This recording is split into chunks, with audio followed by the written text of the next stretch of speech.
Hey folks, it's James. Welcome back. And I cut my own hair.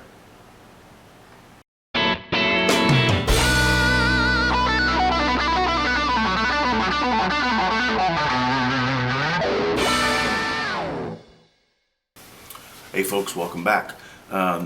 Remember how when you take a walk and your spouse is maybe significantly taller than yourself, such as mine is, big long legs, big long stretches, and at some point you've noticed that they have left you kind of in the dust, and you have to play catch up, and it kind of takes the wind out of you because you got little short stumpy legs like I do. Well, that's kind of what we're going to do today, except we're going to do it with the ARIA Pro II guitar. This was the first guitar that I got that I decided to take all the way down to its component parts, all the way down to wood, and start over again, because it was a hot mess of pink and sparkly unicorn purples. And it actually kind of smelled like hairspray when I first got it. So we're going to go all the way back to the beginning. We're going to show you the disassembly, cleaning, stripping, all that kind of fun stuff. And bring you up to speed so that everything from this point on, you'll kind of know what's going on. So hope you've got your nice warm beverage. I hope you've had your bacon for the day. And big shout out today goes to my friends down at the Pima Air and Space Museum in Tucson, Arizona. It's a great place to visit. I loved working there, and I miss all of you guys. So I think I'm gonna cry now. I feel much better. I had some bacon. So here we are, the ARIA Pro II Magna series, probably the MA550, most likely made in Korea. They were really kind of bad about keeping records on that kind of stuff. This is your OEM wiring job with the horrible plastic selector switch, and it was just dirty like a dirty thing. This is the license-built Floyd Rose system made by Takeuchi in Japan. Some reference photos just for intonation, although we're going to set it up the way it gets set up. Came apart pretty easy, as most things do. Putting it back together is usually the hard part. You can kind of see the pink strawberry crunch dusting that went on it. This was the only coat of color on the guitar, which makes things a little bit easier. The frets are nice and clean. The fingerboard is nice and clean. You can see some wear there in the first position, but then this is the 80s and the 90s, and you never really got that much out of there. Again, the strawberry crunch sparkle pink unicorn color on it. When you take a bolt-on neck off, this is kind of what it looks like. This is nice and clean. This is the truss rod cavity, nice and clean. The Floyd Rose mounting area, nice and clean. Reference photo that we use for decal recreation, you'll see that a little bit later. Looks like conductive paint on the inside of the cavity. It wasn't conducting, so we're not going to worry about that. Just a little bit of surface damage, a buttonhole kind of punch up on the top of the body, another one back by the strap block. Came with 2 single coils and a humbucker. Just dual controls. There was a push-pull knob on the top, probably used for a coil tap. We'll rewire that back like that. A little discoloration on the surface, but it didn't really matter because, well, now all the surface paint is gone. She had a sealer coat, and then she had a silver primer, and then covered with the purple ugly all over. Lots of fun getting the paint out of all of those nooks and crannies and pickup cavities. Random orbit sander, 150 grit sandpaper for most of this. Came off pretty easy on the back porch. This part, not so much fun because you can't get a sander in there, at least the ones that I've got. This is the Floyd Rose Disassembled. Let's talk about this for just a second.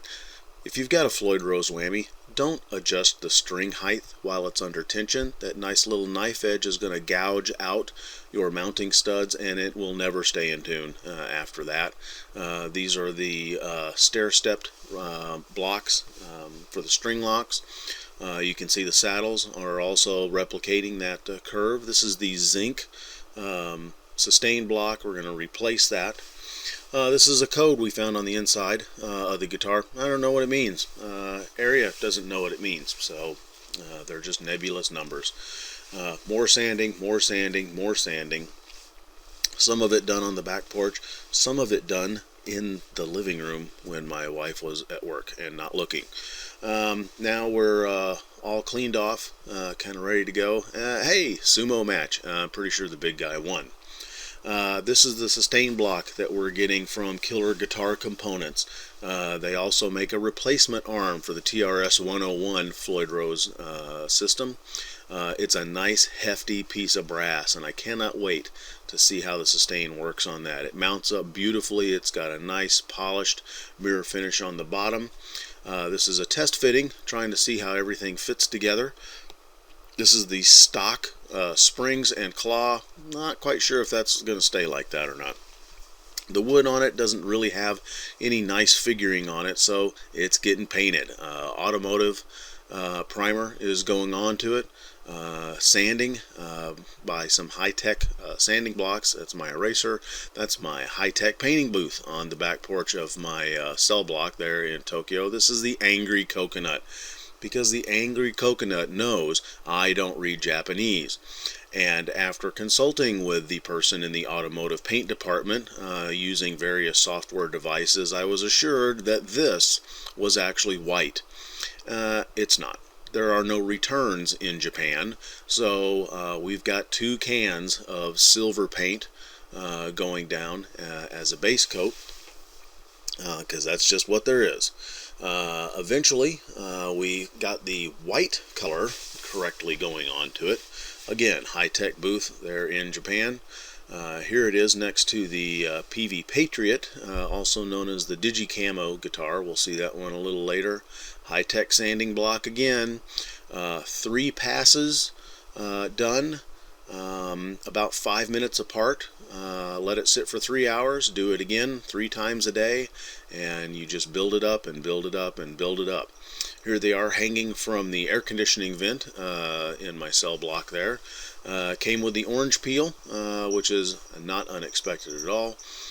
Polished out quite nicely in between some coats, because painting outside we get things like, well, bugs, small birds into the paint.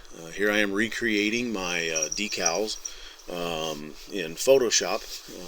After I cleared the headstock, let that sit a couple of weeks, flat sanded it out with my Japanese car care products. Got a pretty nice luster out of it for being hand sanded.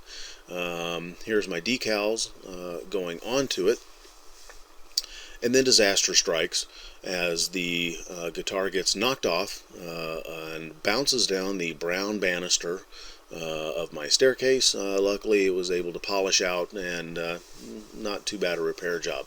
Nice color of luster there. I go to spray the clear on, and now we're in panic mode alpha. I have these kind of furrows on the headstock after the first coat of clear, so I summoned my Gundam powers, and through some consultation on the interwebs was told just to keep right on clearing it. It should be okay, and it was. We put another 12 coats of clear on it, polished it out, wet sanded it, polished. Looks actually pretty nice for a first time effort. Here is the neck Floyd Rose locking nut going back on it, and now the neck for the most part is complete and ready to go. And the strip of bacon, very happy about it. We've now moved from Japan to California. The clear coat has had a nice long time to cure. I don't have any problem with it being soft or uncured at all. So we do the wet sanding, then we start to do the polishing. Polishing goes without event. 3000 is the first one I start with, and it foams up quite nicely. And then the next thing you know, you're on your 7500, and then the next thing you know, you're done. And she's sitting there all dressed up, nowhere to go. But she's got graphics to come. So everywhere that the graphics are going to go, it has to be sanded back down so that the paints will have something to adhere to, and you are now caught up. And there you have it. You're all caught up. Currently I've got the guitars taped off on the side, because up here is where my paint's going to go. The Sakura Blossom is going to go here. The writing is going to go up on the upper horn. Paint's on the way, should be here soon. Frisket tape is here.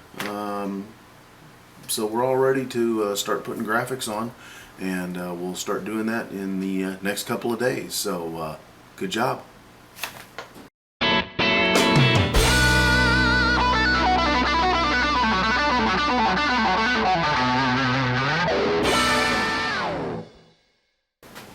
Oops, it didn't do it. We'll have to do it again. So you're all caught up, and off we go. And this sucks. Are you even paying attention? You're not even watching. What? Over here. Over here. Here. Button.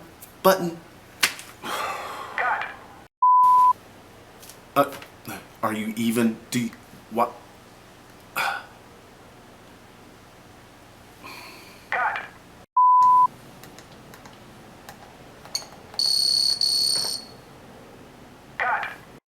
Because this is where the Sakura Blossom is going to go on to. The writing is going to go on the upper horn there, and we have to have something for the paint to crack.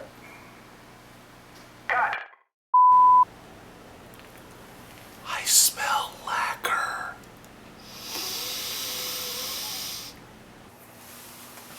Jameson loves you. Bye-bye.